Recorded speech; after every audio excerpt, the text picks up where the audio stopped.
સિહોર તાલુકાના ઢોંસર ગામમાં છેલ્લા ઘણા સમયથી પાણીનો પ્રશ્નથી રહીશો પરેશાન। પર શિયાળે ગામ લોકો દ્વારા પાણી માટે ખૂબ જ હાલાકી ભોગવી રહ્યા હોવાનો સામનો આપ્યો। સ્થાનિક ગ્રામજનો દ્વારા જ્યાં સુધી પાણી ન મળે ત્યાં સુધી ટીડીઓ અને કચેરીમાં ધરણા સૂત્રોચ્ચાર કરી રામધૂન બોલાવ્યો। સિહોરના ઢોંસર ગામના પાણી સમસ્યાનો મામલો સરકારી કચેરી સુધી પહોંચ્યો હતો।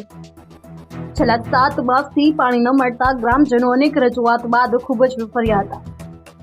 સિહોર ટીડીઓ કચેરીમાં ગ્રામજનો દ્વારા ધામા નાખ્યા હતા અને ઉગ્ર આંદોલન માટે ચીમકી આપી હતી।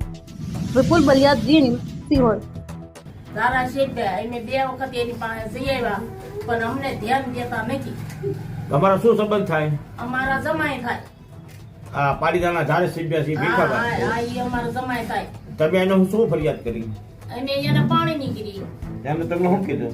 એને એમ કીધું કે તમે સરપંચ ને લાવો ને ભાવભાઈ ને લાવી ને વોલ પડાવી દે ઉભા રાખીએ પણ આ કોઈ લોકો આવતા નથી। આવ્યા એને ગાડી તેડવાની કીધું તો એને ગાડી ન આવી। એટલે ભીખાભાઈ નું કોઈ માનતા નથી? ધારાસભ્ય નું નહીં, એનું નથી માનતા। ત્યાં બધા બાંધવા દોડે।